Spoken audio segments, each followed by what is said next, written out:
اعوذ باللہ من الشیطان الرجیم بسم اللہ الرحمن الرحیم۔ ایڈولف ہٹلر ایک ایسا شخص جس نے جرمنیوں کو ناقابل یقین فتوحات تک پہنچایا۔ تاریخی ان گنت کتابیں، ٹی وی دستاویزی فلمیں اور دوسری جنگ عظیم کے بارے میں بنائی گئی فیچرز فلمیں، بہت سے لوگ مغرب میں جنگ کی اس طرح کی داستان کو قبول کرتے ہیں جو شاید پوری طرح سے درست نہیں۔ آج کی اس ویڈیو میں ہم جانیں گے کہ ہٹلر دوسری جنگ عظیم کیسے ہارا۔ تو امید ہے آپ آج کی اس ویڈیو کو آخر تک ضرور دیکھیں گے۔ اس سے پہلے ہمارے نئے آنے والے ناظرین سے گزارش ہے کہ فیکٹس لائبریری پی کے یوٹیوب چینل کو سبسکرائب کریں اور ساتھ میں بنے بیل آئیکن کو بھی پریس کر دیں۔ 1939 کے نقطہ نظر سے دیکھا جائے تو دوسرے جنگ عظیم میں جرمنیوں کی شکست حیران کن نہیں تھی۔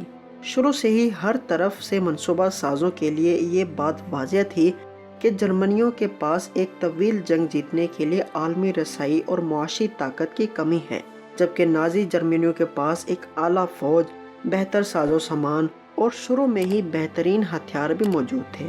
جس چیز نے جرمن مخالفین کو حیران کر رکھا تھا وہ 1940 میں جرمن کامیابیوں کی رفتار تھی، جب فرانس کے اچانک زوال نے عارضی طور پر اسٹریٹجک توازن کو نئی شکل دی۔ یہیں سے اینڈریو ناگورسکی کی تفریحی کتاب شروع ہوتی ہے جو 1940 کے آخر میں ہٹلر کے پیرس کے دورے کے ساتھ ساتھ اس کا سر پہلے سے ہی آنے والی فتوحات کی اشد ضرورت سے بھرا ہوا تھا، جیسا کہ 1941 جرمنی کی جنگ ہارنے کا سال ظاہر کرتا ہے۔ برطانوی کسی نہ کسی طرح 1942 میں شروع میں امریکہ کے جنگ میں داخل ہونے تک قائم رہنے میں کامیاب رہے۔ اس کے بعد مشرق میں سوویت یونین کے ساتھ وحشیانہ تصادم کی وجہ سے جرمنی کے شدید طور پر کمزور ہونے کے بعد امریکی اقتصادی طاقت نے اتحادیوں کو فتح کی طرف دھکیل دیا۔ دوسرے جنگ عظیم میں جرمنی کی جنگ ہارنے کی بنیادی مگر کچھ اہم کمزوریاں، جیسا کہ اس کی جنگی معیشت کی پیداواری صلاحیت کا فقدان، سپلائی کی کمزور لائنیں، ایک سے زیادہ محاذوں پر جنگ کا آغاز، مضبوط قیادت کا فقدان، ہٹلر کا حقیقت ماننے سے انکار، اپنے جرنیلوں سے کوئی مشورہ نہ کرنا، ناقص فیصلے، اور آخر میں امریکہ کی شمولیت سے اتحادیوں کی اسلحہ سازی کی صلاحیتوں کو بڑھانا ہے، جس سے نازی جرمنی کا نسبتاً جلد خاتمہ یقینی ہوا۔ لیکن ہٹلر نے مزید وسائل پر قبضہ کرنے کے لیے روس پر حملہ کیا، لیکن یہاں بھی جلد ہی ہٹلر کو ناقابل یقین شکست ہوئی۔ دوسری جنگ عظیم ہارنے کی پہلی وجہ یہ تھی کہ وہ ایک ہی وقت میں مختلف محاذوں پر جنگ کا آغاز کرنا۔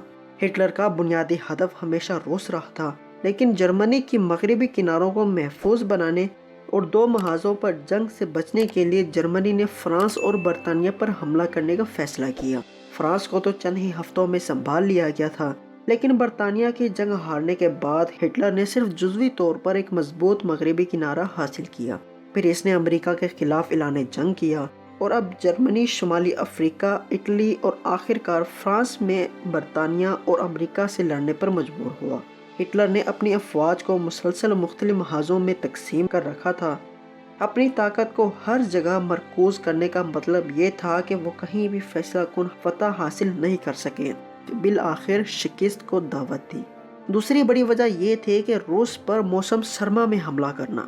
جرمن فوجی ماسکو کے مغرب میں شدید برف باری میں ہٹلر کو سوویت یونین پر فوری فتح کا یقین تھا۔ اس نے اپنے جرنیلوں سے کہا، ہمیں صرف دروازے پر لات مارنی ہے اور سارا بوسیدہ ڈھانچہ گر کر تباہ ہو جائے گا۔ چونکہ موسم سرما شروع ہونے سے پہلے ہی فتح حاصل کر لی جائے گی، اس لیے روسی موسم سرما کے لیے تیاری کرنے کی کوئی ضرورت نہیں۔ تاہم 1941 کے موسم خزاں میں ماسکو پر قبضہ کرنے اور سوویت یونین کو ہتھیار ڈالنے پر مجبور کرنے میں ناکام ہونے کی وجہ سے اس کی فوجوں کو موسم گرما کی وردیوں میں سردی کا مکمل حملے کا سامنا کرنا پڑا۔ تیسری بڑی وجہ یہ تھی کہ ہٹلر نے اپنے جرنیلوں کی بات نہیں سنی۔ اپنی نگرانی میں جنگ کے شروع میں شاندار فتوحات حاصل کرنے کے بعد ہٹلر نے اپنے آپ کو ایک فوجی ذہین سمجھتا تھا۔ جب جنگ کی لہر بدل گئی، ہٹلر نے اپنے جرنیلوں پر اپنے شاندار احکامات پر عمل نہ کرنے کا الزام لگایا۔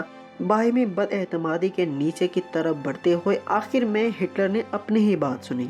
مثال کے طور پر دسمبر 1944 میں بیلجک کی جنگ شروع کرنے کا منصوبہ اس کے جرنیلوں کی بدگمانیوں کے باوجود جرمنیوں کو قیمتی آدمیوں اور مواد سے مرحوم ہونا پڑا، جس سے اتحادیوں کے لیے جرمنی کی حتمی شکست کا کام آسان ہو گیا۔